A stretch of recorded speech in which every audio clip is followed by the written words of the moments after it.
Okay, this one is gonna be called for us to receive like answers or special requests. We have to ask the right questions, have the right petitions, and the right focus.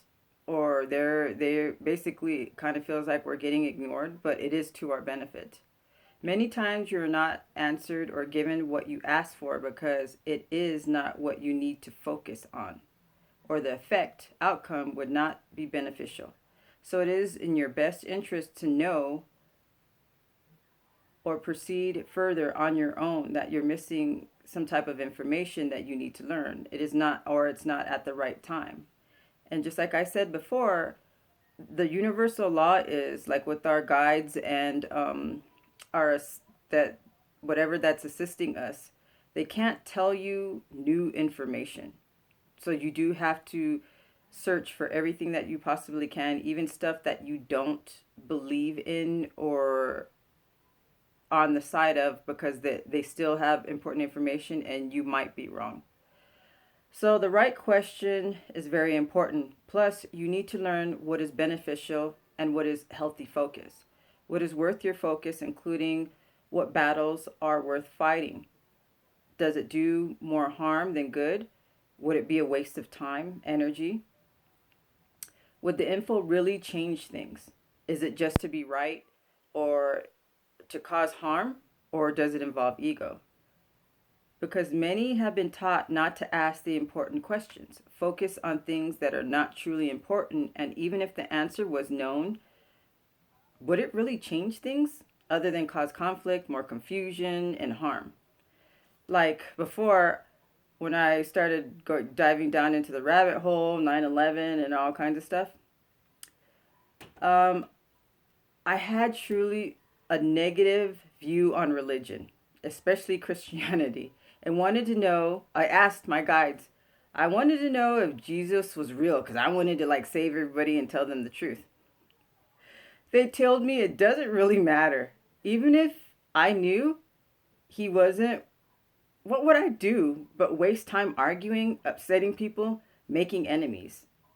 I needed to look at it from a different perspective.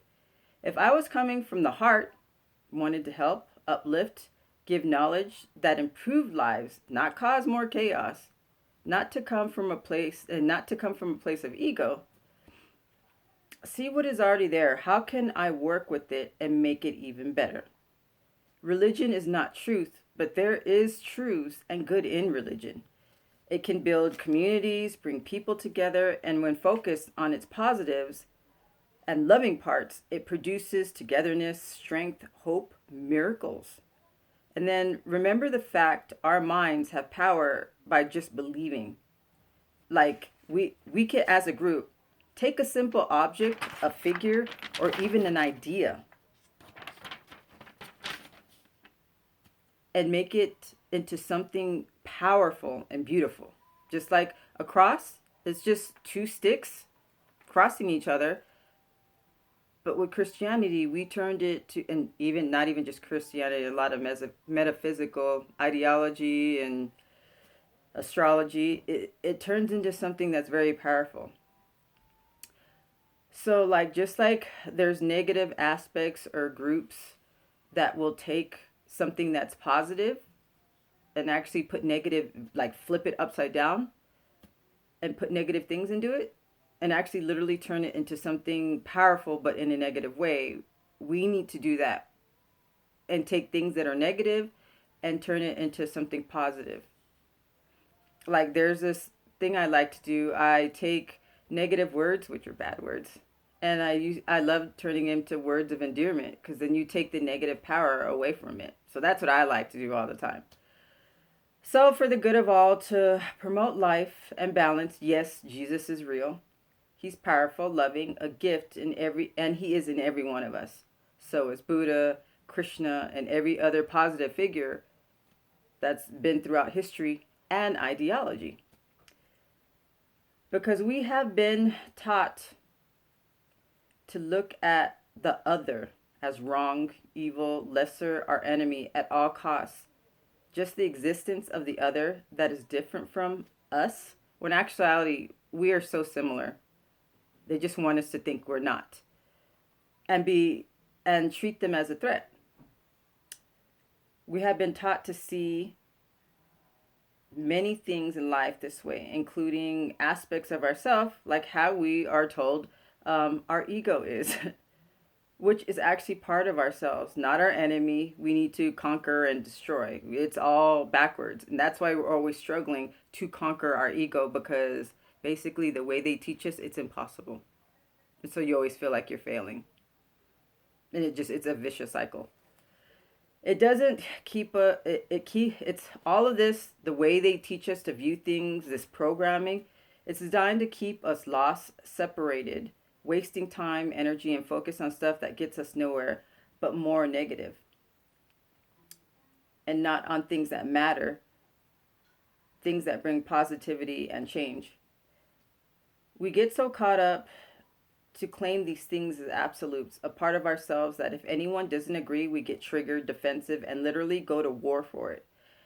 Not making us not be able to see past what we know, to learn, to expand, to grow, or take in any new info.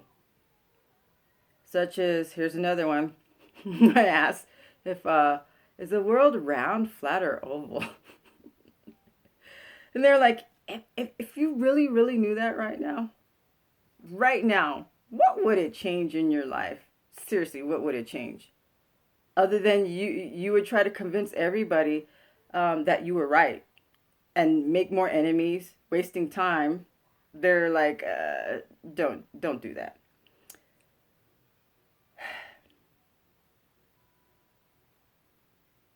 And they're, yeah, they were funny the way they explained it to me, and they kind of were laughing. Uh, They will answer questions and provide assistance for things that truly matter, are beneficial, have positive outcomes for the better good of all, promotes life, brings balance, and it's at the right time. Because sometimes you're not ready for it, and other people aren't ready for it either, or you might not bring out the information in a beneficial way. Um, And then it can also, some of the information, if they did answer, would cause you to be even more closed minded or cause more separation.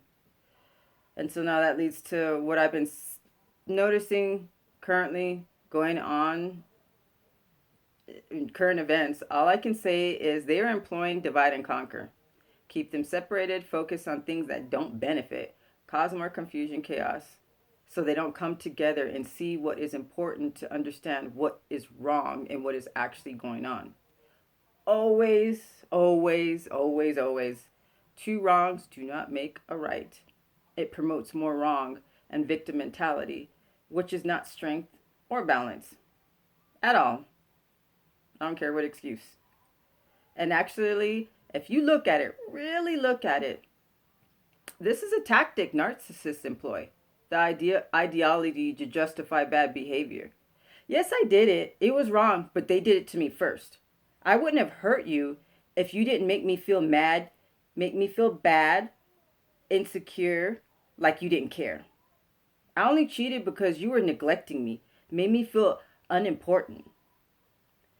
Let us not mirror the psychopaths, sociopaths, narcissists, those are that which are mentally, emotionally, and spiritually unstable, because that's what it is. And allow it to turn our world, or them turn our world into a mirror of them. We have to decide to see the truths for the truths and the lies for the lies. Be great, do better. There's no other way, or else we are all going to fall, all of us. We have to wake up and see what is going on behind the curtain to realize what isn't real but manufactured, as if we were watching a stage. We are the ones with the power, every single one of us, to create what we want, not them. So remember, again, it's simple but complicated. You have to look at stuff. We are programmed to be more on the dysfunctional side, and we need to break that together. So again, it's simple but complicated.